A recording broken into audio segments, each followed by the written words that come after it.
할렐루야. 우리 하영주 목사님이 생전에 하셨던 그 설교 중에서 잊혀지지 않는 한 설교가 있습니다. 처음 이제 온누리 교회를 개척하고 그리고 나서 폭발적으로 교회가 부흥했죠. 그런데 교회는 이렇게 폭발적으로 부흥했는데 이제 어딘가 모르게 공허함이 있더라는 거죠.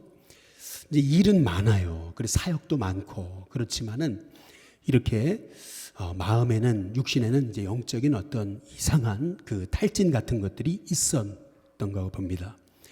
이제 7년째 이제 안식년을 마치고 나서 돌아오는데 하나님께서 그 마음에 주셨던 한 단어가 있는데 이제 그것이 성령이라고 하는 이제 단어였던 거죠. 성령, 바로 여지껏 사역을 내 힘으로 했다라는 것을 이제 알게 된 것이죠. 내 힘으로 하니까 고달픈 거죠. 내 힘으로 하니까 이게 너무나 이렇게 열심히는 하지만 마음의 기쁨과 평안이 없었던 거죠. 초대교회 이제 사도행전의 말씀을 보면서 깨닫게 된 것은 제자들이 자기 힘으로 하려다가 다 넘어지잖아요. 그러나 성령님이 임하시니까 제자들이 완전 딴 사람이 되지 않습니까? 결국 성령님의 이제 기름 부으심 밖에는 없는 거구나. 이제 깨닫고 이제 성령님께 집중하는, 성령님의 기름 부으심을 사모하는, 성령님을 의지하는 사역을 하다 보니까 하나님께서 참 놀라운 그런 치유와 기적과 은혜를 베푸시더라는 것이죠. 우리가 오늘 말씀에서도 우리 시편, 우리 25편, 우리 5절에 한번 다시 한번 보시면은 주께서 내 원수의 목전에서 내게 상을 차려주시고 기름을 내 머리에 부으셨으니 내 잔이 넘치나이다. 이제 이렇게 고백하는 것을 볼 수가 있습니다. 여기서 우리가 주목할 단어는 바로 기름을 내 머리에 부으셨다라고 하는 말씀이에요. 기름을 내 머리에 부으셨으니 내 잔이 넘치나이다. 이제 이렇게 고백하고 있는 것을 이제 볼 수가 있거든요.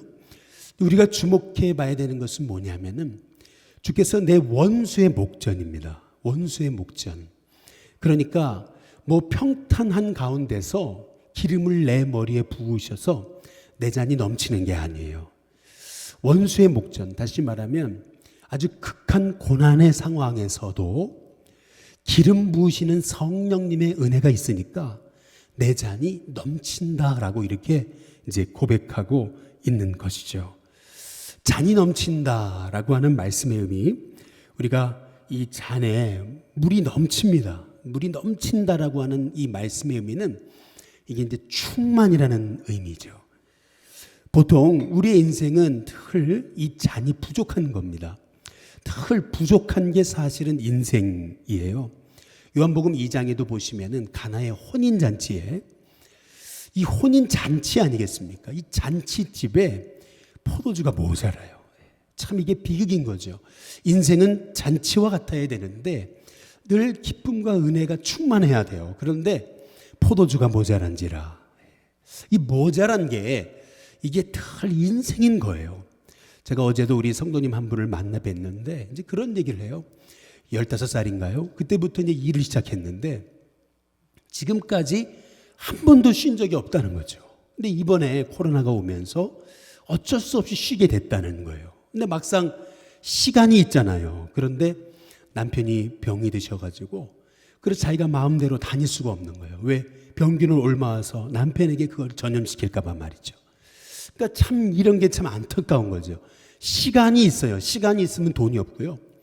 그리고 돈이 있으면은요, 평안이 없습니다. 그리고 또 권세가 있으면은요, 자녀가 비뚤어져요. 참 이게 참 인생의 묘한 이치인 거죠.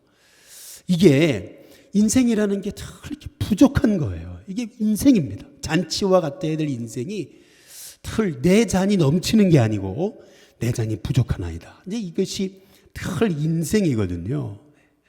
그런데 요한복음 2장에 보니까 예수님이 무슨 말씀을 하시든지 그대로 해라. 예수님의 말씀에 순종해라. 다시 말하면 예수님이 그 잔치집의 주인이 되시니까, 그러니까 그 부족했던 포도주가 넘치는 은혜가 나타나는 거잖아요. 전보다 포도주를 내왔는데 훨씬 귀한 포도주를 내왔어요.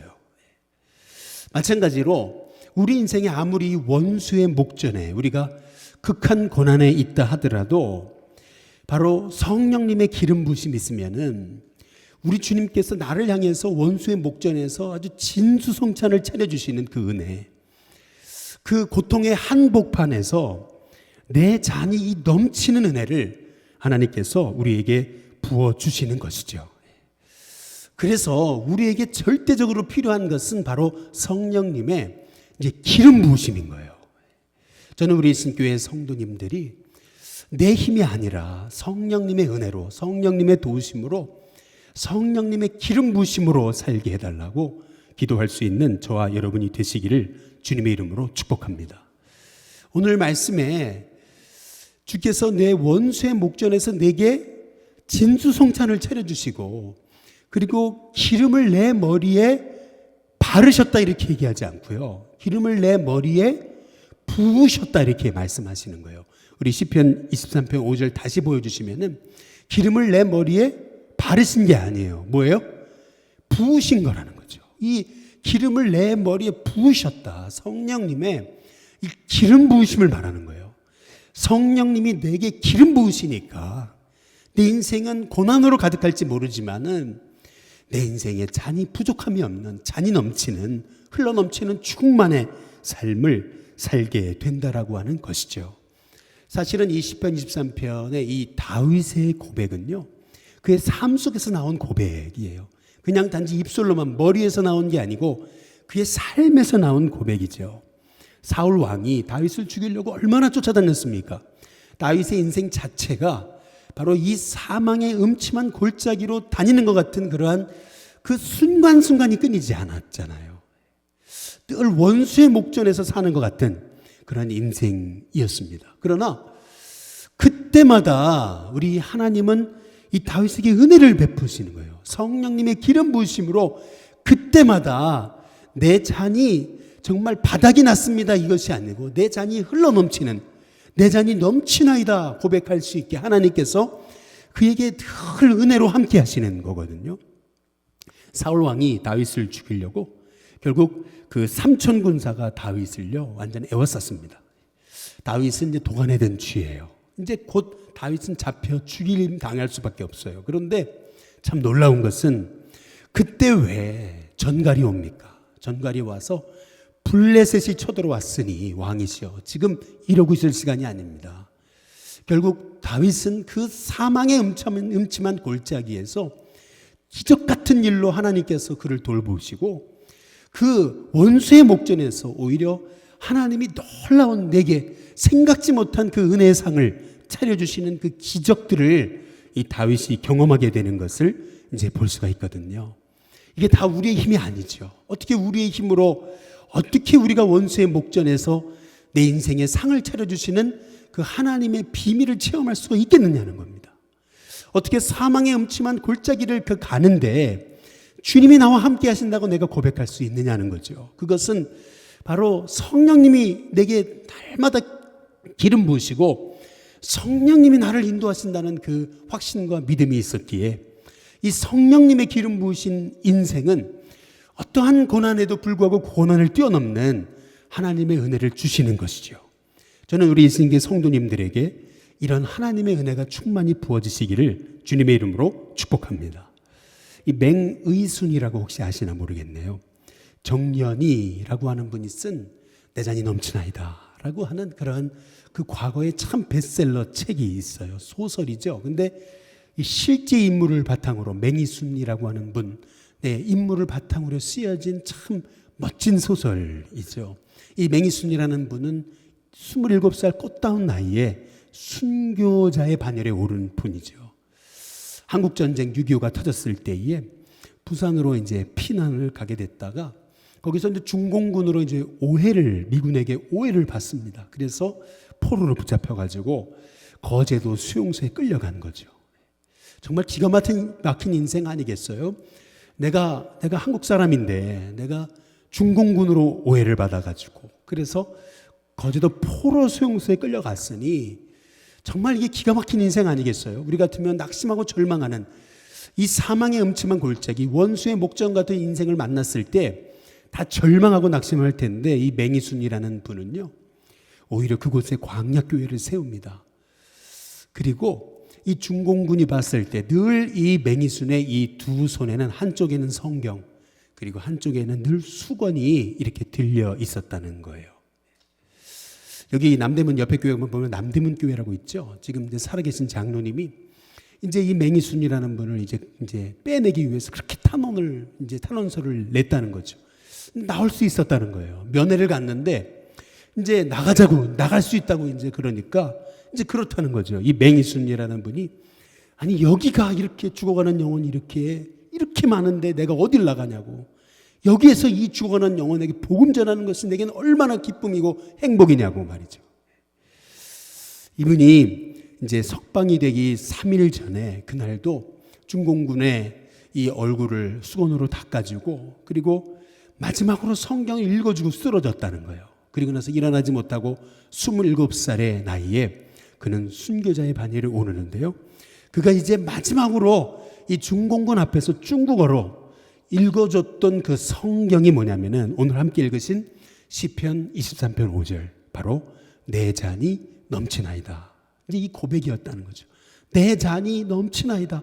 그냥 기어들어가는 그 조그만한 개미 같은 소리도 아닌 정말 그 병상이 울려 퍼지도록 내 잔이 넘치나이다 고백했던 것이 이 중공군 이 사람들에게, 믿음이 없었던 사람에게 그 가슴에 박혔다라고 하는 그 고백들이 지금도 이 많은 사람들의 입술을 통해서 이제 증거되고 있는 것을 이제 볼 수가 있는 건데요. 우리의 삶에 이렇게 정말 기가 막힌, 이렇게 정말 말도 안 되는 이런 사망의 음침한 골짜기와 같은, 이런 원수의 목전과 같은 이런 삶 속에서도 어떻게 우리가 내 잔이 넘치나이다 이렇게 고백할 수 있느냐는 거예요.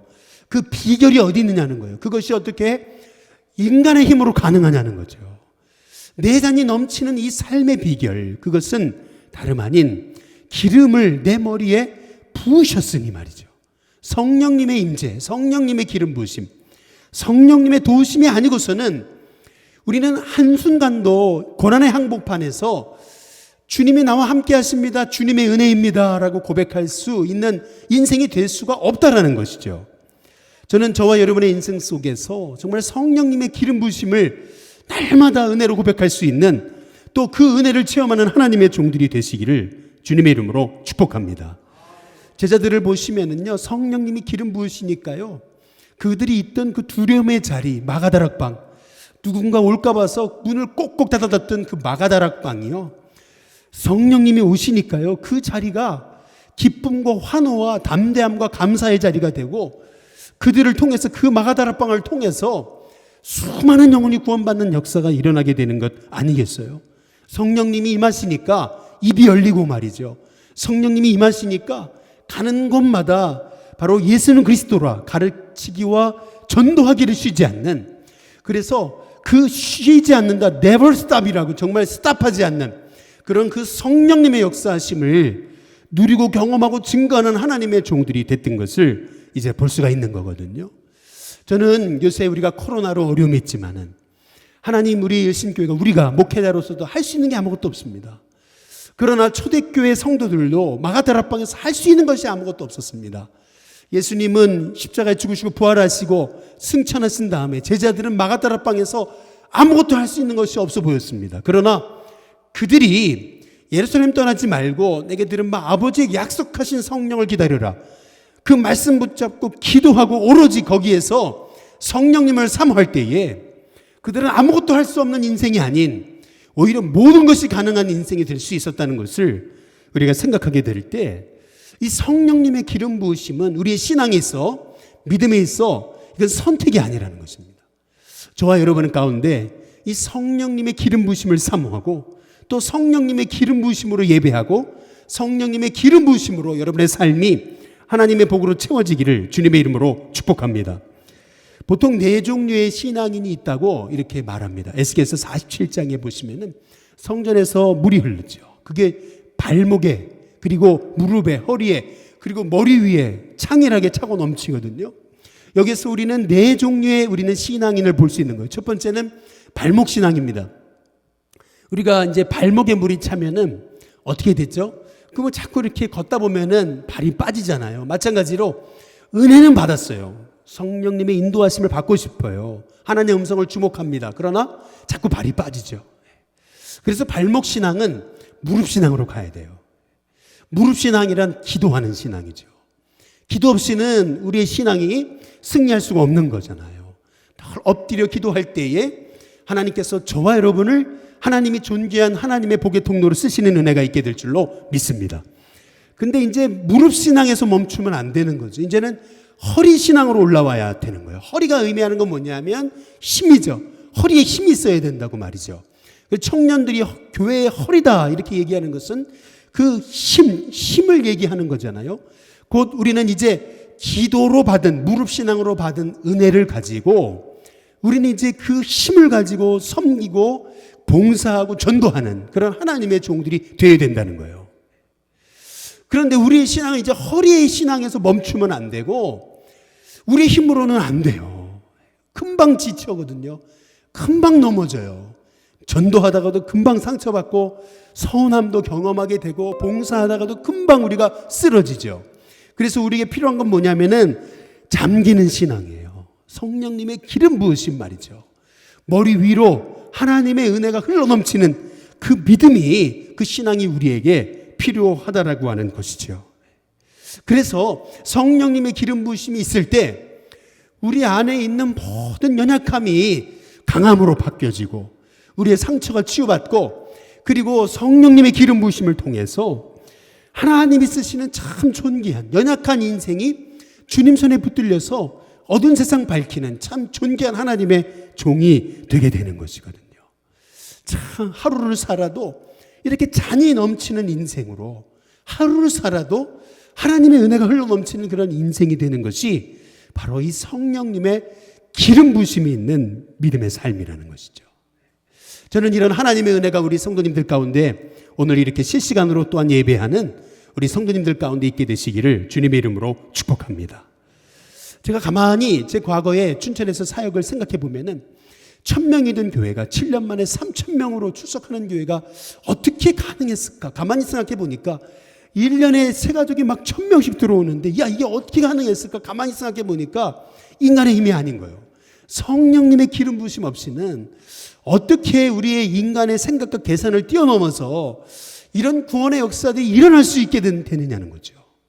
그래서 우리 사도행전 1장 8절에 보시면은 오직 성령이 너희에게 어떻게 하셔야 돼요? 임하셔야 돼요. 임하시면 너희가 권능을 받게 되고 예루살렘에만 머무는 게 아니고 이제는 유다와 그리고 사마리아와 땅 끝까지 가서 복음의 증인이 되는 역사가 일어나게 된다라고 우리 주님 약속하시잖아요. 내 증인이 되리라 주님의 약속인 것이죠. 바로 성령님이 오셔야, 성령이 임하셔야. 여러분, 성령님의 사역을 헬라어로는 세 가지로 얘기합니다. 첫 번째는 엔의 은혜예요. 바로 엔 크리스토라고 얘기하잖아요. 성령님이 내 안에서 역사하시는 거예요. 그리고 파라의 은혜가 있는 거예요. 늘 나와 동행하시는 이 파라의 은혜. 그러나 또한 성령님의 역사에서는 에피의 은혜가 있는 거예요. 에피란 영어로 어폰이에요. 우리 위에 부어주시는 그 성령님의 은혜인 것이죠. 그래서 이 성령님의 기름 부으심, 성령이 너에게 임하시면 말이죠. 임하시는 역사가 우리 가운데 일어날 때에 우리는 권능받고 증인이 되는 역사가 일어나게 되는 줄로 믿습니다. 여러분, 자동차도 기름 없이 그냥 내가 밀려고 해봐요. 아주 밀리긴 밀리죠. 또 갈 수는 있습니다. 그러나 얼마나 힘들어요. 그러나 차에다가 기름을 넣고 엑셀레터를 밟아봐요. 그러면 얼마나 신이 납니까? 얼마나 기쁩니까? 가면서도 힘들지 않죠. 마찬가지로 이 기름이란 다시 말하면 성령님을 의미하는 것이죠. 그래서 요한복음 7장 37절에서 39절의 말씀에 보니까 누구든지 목마르거든 내게로 와서 마시라고 그러시잖아요. 나를 믿는 자는 성경 이름같이 그 배에서 생수의 강이 흘러나오리라, 흘러넘친다고 말씀하세요. 그런데 이는 39절 그를 믿는 자들이 받을 뭐예요? 성령을 가리켜 말씀하신 거라고 말씀하고 계시는 거죠. 성령님이 내 안에 오시면은요, 주 예수 내 마음에 들어와 계신 후 변하여 새 사람이 되고 물밀듯 내 마음에 기쁨이 넘치면 주 예수 내 마음에 오심. 여러분, 성령님이 내 안에 오시니까 물밀듯 내 안에 생수의 강이 흘러넘치고 기쁨이 흘러넘치는 그런 은혜가 나타나게 되는 것이거든요. 저와 여러분 가운데 이런 성령님의 기름 부으심을 사모하며 내 힘으로만 살아왔던 이 모든 이 어리석음을 내려놓고 회개하고 성령님이 내 인생의 주인이십니다. 성령님, 오늘도 내 생각과 마음을 다스려 주시고 내 인생을 성령님이 사로잡아 주시옵소서. 기도할 수 있는 저와 여러분이 되시기를 주님의 이름으로 축복합니다. 에스겔 47장에 우리 주님이 주신 그 환상, 비전, 그 교회를 향한 꿈, 그것이 47장 1절에 보니까 이렇게 말씀하죠. 성전 문에서 물이 흘러나오는 거예요. 물이 흘러나와야 돼요. 성령님의 기름 부으심이 바로 성령님의 은혜가 흘러나와야 된다는 것이죠. 그랬더니 3절부터 보니까 3절, 4절, 5절에 우리 넘겨줘 보세요. 3절에 보니까 물이 발목에 올라요. 그리고 허리에 오르고 물이 이제는 가득하게 이제 차고 넘치게 되는 것이죠. 그렇게 되니까 7절부터 8절에 보니까 이 성령님의 은혜가 온 땅을 덮으니까 광 좌우편에 나무가 심이 많게 되고 이 흘러내리는 물로 말미암아 바다에 물이 되살아나는 역사가 일어나게 되는 것이죠. 그리고 9절, 10절에 보니까 이 강물이 이르는 곳마다 번성하는 모든 생물이 살아요. 10절에 또 이 강가에 어부가 선대요. 사람을 낚는 어부들이 일어나고 주님이 기뻐하시는 영적 일꾼들이 일어나고 주님의 제자들이 일어나는 역사가 나타나게 된다는 것이죠. 그리고 12절에 보니까 결국 열매가 끊이지 않아요. 달마다 새 열매를 맺고 그 물이 성소를 통해 흘러나와서 그 열매는 먹을 만한 뿐만 아니라 그 잎사귀는 약재료가 되는 바로 인생의 모든 고난과 연약함도 하나님이 그 고난을 약재료로 쓰시는 그런 하나님의 은혜를 덧입혀 주신다고 우리에게 약속하고 계시는 거거든요. 저와 여러분에게 이러한 이 성전 가운데 성령님의 기름 부으심으로 그 성령님의 역사로 그 모든 주변의 생물들 살고 영혼이 일어나고 또 그 물이 들어가는 자리마다 하나님이 모든 인생이 회복되어져서 그들이 당했던 고난, 상처, 아픔도 다 약재료로 바뀌어지는 그런 은혜가 나타나도록 기도할 수 있는 저와 여러분이 다 되시기를 주님의 이름으로 축복합니다. 이 말씀만 드리고 마치겠습니다. 8년간 목자로 일했던 필립 켈러는 양을 기르면서 양이 제일 무서워한 게 뭘까 발견하게 됐다는 거죠. 그게 뭐냐면은 양을 쳐보니까 양이 정말 무서워하는 것은 코파리래요. 코파리. 참 뜻밖이죠. 왜 코파리를 무서워하는가 이렇게 봤더니 코에 이 양이 이렇게 콧물이 나오는데 이 코파리들은 왱왱왱 돌아다니다가 이 양의 코에다가 이 알을 낳고 그래서 알이 애벌레가 돼가지고 그래서 코 속이 깊숙이 들어가가지고 뇌 속에 들어가서 이 양을 결국에는 이 아주 심각한 두통을 일으키게 만들고 죽음에까지 이르게 만든다는 것이죠. 뭐 양이 어떻게 손가락이 있습니까? 어떻게 그 애벌레를 빼낼 수가 없잖아요. 자기 힘으로는 그 상처를, 그 아픔을, 그 고통을 치유할 수 있는 길이 없는 거예요. 결국 이 양에게 절대적으로 필요한 것은 목자죠. 그래서 목자가 이 양을 치료할 때에 이 코에다가 이 올리브 기름을 발라주거나 아니면 증세가 심할 때는 그 양으로 하여금 아예 그냥 기름을 머리에 붓든지 아니면은 이 양의 머리를 기름통에다 아예 집어넣어 버린다는 거죠. 그러면은 그 올리브 기름이 그 양의 코 안에 있던 애벌레를 빼내서 그래서 양이 결국에는 그 기름으로 치유받게 되고 회복되는 은혜를 누리게 된다는 것이죠. 마찬가지로 우리에게도 우리의 인생의 아픔들, 연약함, 상처, 이 모든 두려움, 이 모든 것이 바로 이 성령님의 기름 부으심을 통해서 우리가 이 모든 것에서 자유케 되는 그런 하나님의 은혜가 있게 된다는 것이죠. 그래서 주께서 이 원수의 목전에서 내게 이 상을 차려주시고 기름을 내게 부으셨으니 내 잔이 넘치나이다. 내 잔이 늘 부족하고 늘 메마른 인생이 아닌 늘 매일매일 잔이 넘치는 참 그 고난의 한복판에서도 잔이 넘치나이다. 이제 이 고백이 흘러나오는 하나님의 종들로 살아가게 하신다는 것이거든요. 우리가 요새 코로나를 만나서 얼마나 우리의 심령이 여러 가지 연약함이 있습니까? 그러나 이러한 때일수록 우리가 성령님의 은혜가 필요합니다.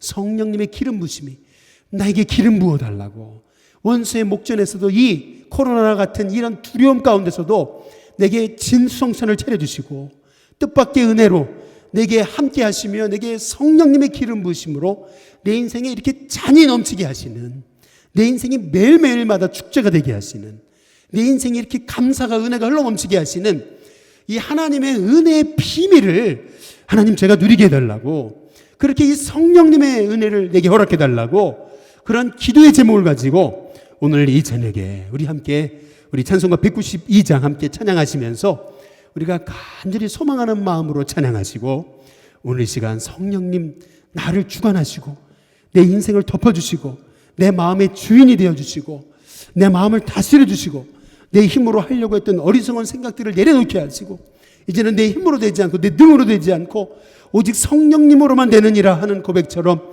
하나님 우리가 정말 성령님을 의지하지 못했습니다. 이 시간 우리가 성령님을 의지하게 해달라고 이 시간 이 찬양 부르시면서 함께 믿음으로 고백